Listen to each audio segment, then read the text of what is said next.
अपने माता पिता के चरणों का ध्यान कर लें।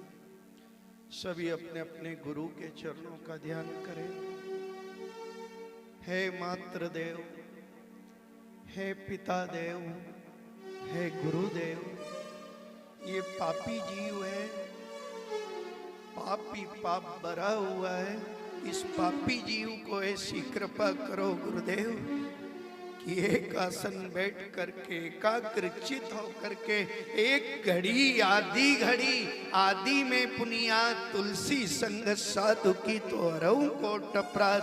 हे गुरुदेव, हे मातृदेव, हे पिता देव, हे गुरुदेव, ऐसी दया कर दो इस पापी जीव पे। आपने यहाँ तक इस डेली तक लाकर अगर बिठा दिया है तो अब भी इस पापी जीव में क्षमता नहीं है कि एकाग्रचित होकर के अंतरात्मा से इस अमृत का पान कर ले, इस सत्संग रूपी अमृत को ग्रहण कर ले। ये क्षमता इस पापी जीव में नहीं है। ये गुरु कृपा के बगैर नहीं होगा मेरे भाई। जब तक तुम्हारे, कल भी आपको कहा था, प्रथम गुरु माता पिता है। सदगुरु बात की बात है, प्रथम गुरु माता पिता, कल आपको कहा था। वही निवेदन करना चाहते हैं। शास्त्र और वेद कह रहा है, भागवत कह रही है, वेद चाहे चारों पढ़ी आओ, गुरु बिना ज्ञान नहीं पाओ। रहे मति मंद न छूटे फंद, रंग में जब तक ना भींगे, चरण धोई चरणा मत लीजिए। जब तक कोई सती, कोई सूरमा, कोई संत, कोई महंत का हाथ नहीं रखाया, तब तक जीव का कल्याण होने वाला नहीं है। ये तो वो परमपिता परमात्मा के रूप में सदगुरु है। कौन है सदगुरु? थोड़ा तो विचार करो। कौन है गुरु? साधारण शक्ति नहीं है आपका गुरु जो भी है, बहुत बड़ी शक्ति है। कर्पूर गौरम करुणावतारम संसार सारम भुजगेन्द्र सदा वसंतम हृदयारविंदे भवं भवामि सहितम। क्या जरूरत है गुरु की? नहीं, गुरु बगैर आपका भव सागर से पार होना असंभव।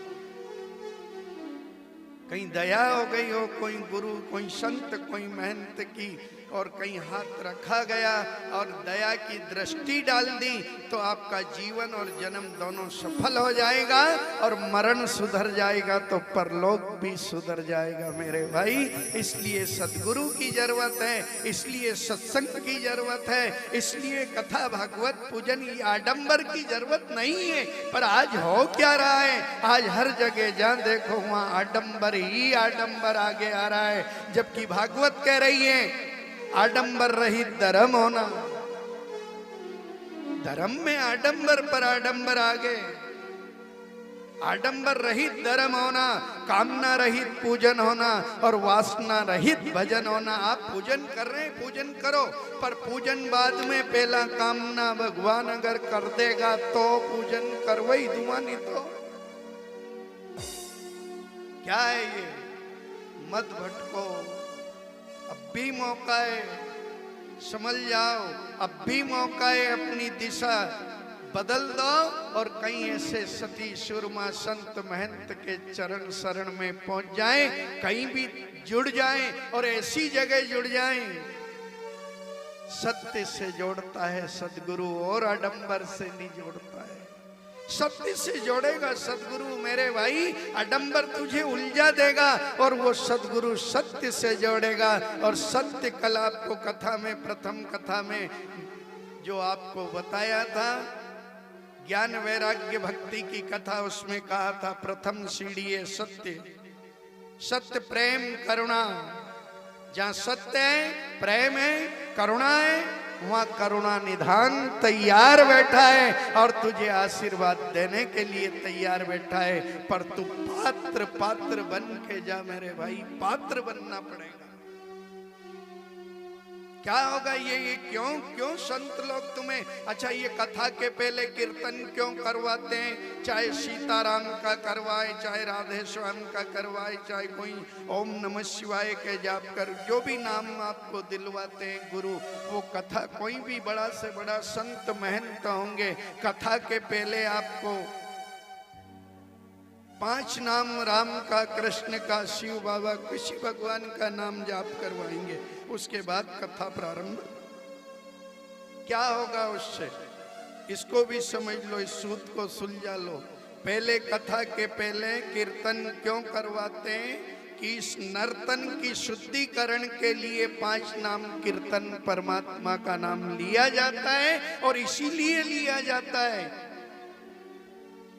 जैसे एक उदाहरण के तौर पे हमारे कभी कभी जो ये दृष्टांत देने का स्थिति बनती है, इसलिए बनती है कि कई लोग वहां तक पहुंच नहीं पाते हैं। जो पढ़े लिखे बुद्धिजीवी ज्ञानी हैं वो तो पहुंच जाएंगे, पर कई लोग ऐसे बैठे हैं जो वहां तक पहुंचने में, कथा का सार तक पहुंचने में इनको समस्या आती है। इसलिए हम कभी कभी कई दृष्टांत इसलिए दिए जाते हैं कि वो सिद्धांत को समझ ले, इसलिए दृष्टांत की जरूरत होती है। और वही दृष्टांत आपको देने जा रहे हैं। कीर्तन इसलिए करवाते हैं कथा के पहले कि नर्तन की शुद्धिकरण हो जाए। जैसे एक उदाहरण से समझ लो, आप मेहमान को भोजन करवाते हो, मेरी माताएं, मेरे भाई बंधु ध्यान से सुने, भोजन करवाने से पहले मेहमान के हाथ में पानी का गिलास दिया जाता है। पहले थाली नहीं परोसी जाती, पहले क्या दिया जाता है? पानी। और पानी का गिलास इसलिए दिया जाता है कि तुम भोजन करने लायक तुम्हारा मुख नहीं है, इसको शुद्धिकरण करो। ये हाथ भोजन करने लायक नहीं है, इसलिए पहले हाथ शुद्ध करो, मुंह शुद्ध करो, इसलिए पहले पानी का गिलास दिया जाता है, फिर भोजन की थाली परोसी जाती है। और फिर भोजन करने से क्या होता है? शरीर की पुष्टि होती है, शरीर को शक्ति मिलती है। अन्न से शरीर की शक्ति और पुष्टि मिलती है। ऐसे ही सत्संग से, भजन से आत्मा को शक्ति मिलती है। मेरे भाई, शरीर का भोजन अन्न है और आत्मा का भोजन सत्संग और भजन है। जिस आत्मा को रोज थोड़ा थोड़ा सत्संग और भजन मिलता जाएगा, उसकी आत्मा का कल्याण हो जाएगा। तो जैसे पहले पानी का गिलास दिया जाता है, ऐसे ही पहले सीताराम सीताराम, राम नाम बोलो मन हरे राम, 5 नाम क्यों लिवाया जाता है? इसलिए लिवाया जाता है कि इस मुंह से झूठ भी बोले, इस शरीर से असत्य भी बोले, इस शरीर से, इस मुख से, इन अंगों से कुकर्म भी किया है, गलत भी गए हैं। और कई जीव जंतु मारते हुए, अभी भाड़ा लेने गए, किसान आदमी है, खेत पे गए, कई जीव जंतु मारते मारते आ रहे। तो ये शरीर कथा को, अमृत को पीने लायक नहीं है, इसलिए पहले 5 नाम लेने से तुम्हारा पाप समाप्त करने के लिए कीर्तन पहले किया जाता है, उसके बाद कथा श्रवण करवाई जाती है। नाम से क्या होता है? एक आदमी कबीर जी के पास गया, क्या क्या होता है ये संत महात्मा इतने चिल्ला रहे, जपो जपो जपो, जपने से होगा क्या? कबीर जी ने कहा, बेटा बहुत अच्छा प्रश्न लेके आया है। तू पूछ रहा है कि राम नाम लेने से क्या होता है? सुन ले क्या होता है। राम नाम के लेते ही सकल पाप मिट जाए, जैसे सूर्य के उदय हो अंधकार मिट। आपने देखा होगा 5 बजे रात को जैसे 6 बजी सूर्य उदय नहीं हो, उससे पहले अंधकार अपना स्थान छोड़ के चला जाता है। किसी को कहने की जरूरत नहीं है कि तू यहाँ से जा। सूर्य उदय नहीं हो, उससे 1 घंटे 2 घंटे पहले अपना स्थान छोड़ के अंधकार चला जाता है।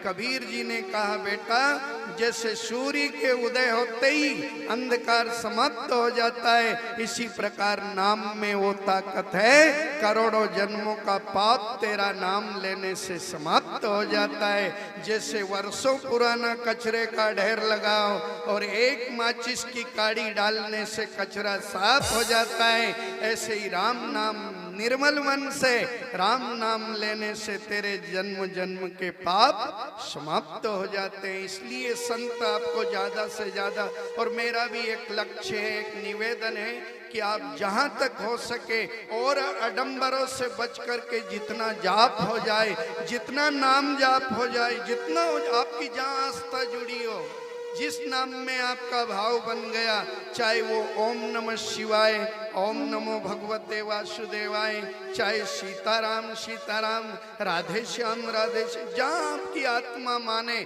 जहाँ आपका मन माने, उस नाम को आप सुमरण करते रहें। चलते फिरते उठते बैठते खाते पीते जहाँ जैसा मौका मिले जीवन में हो सके उतना जाप की संख्या बढ़ाते जाएं, ताकि आपके जीवन का अंत सफल हो जाएगा और परलोक भी सफल हो जाएगा। और ये इसलिए कह रहा हूं कि एक आत्मदेव ब्राह्मण की कथा आ रही भागवत में, एरे गहरे नत्थु गहरे की नहीं, ज्ञानी विद्वान पढ़ा लिखा बुद्धिजीवी ब्राह्मण कुल में इतना अच्छा ज्ञानी, वो भी भटका है।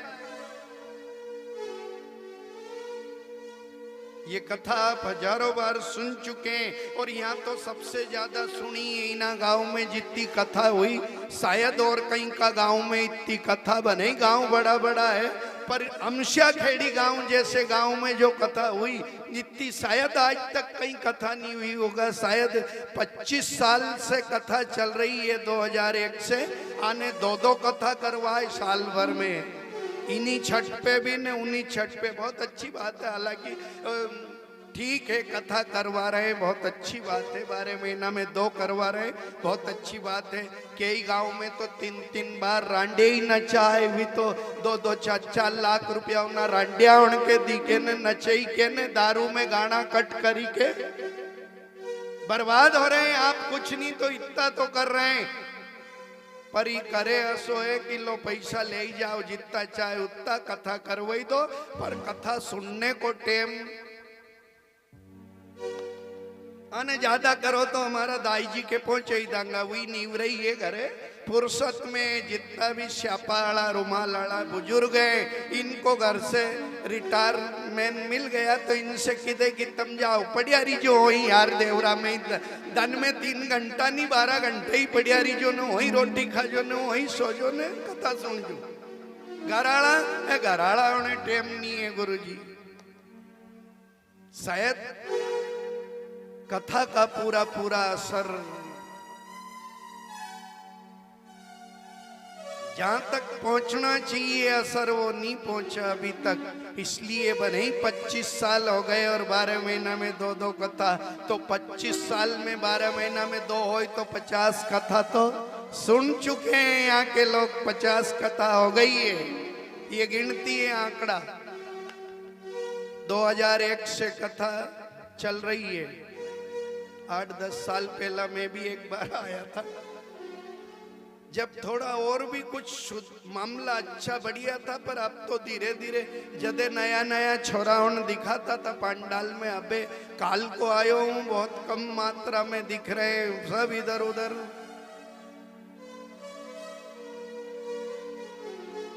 सही पूछो तो कथा उनके लिए ही है, बुजुर्गों के लिए नहीं है। ये तो मेयर पे पहुंच गए, थोड़ी और रही है।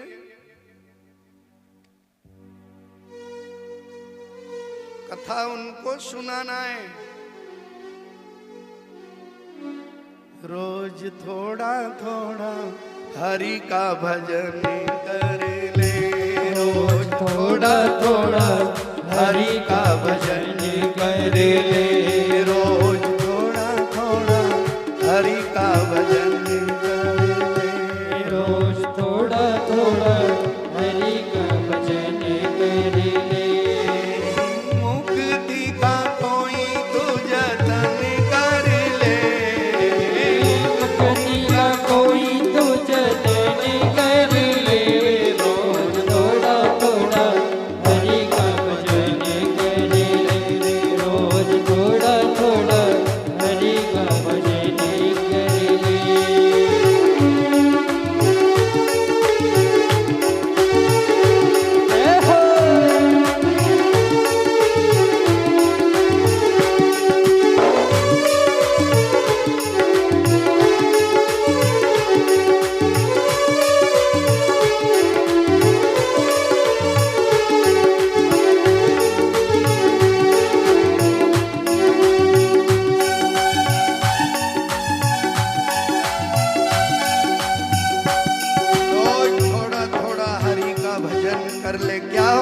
भजन करने से, सुमरन करने से, मंदिर जाने से, परमात्मा का नाम लेने से होगा क्या? भजन करेगा तो बड़ा ही सुख पाएगा। भजन करेगा तो बड़ा ही सुख पाएगा। भजन करेगा तो बड़ा ही सुख पाएगा। भजन करेगा तो बड़ा ही सुख पाएगा। भजन से आत्मा का मेल धुल जाएगा। भक्ति से आत्मा का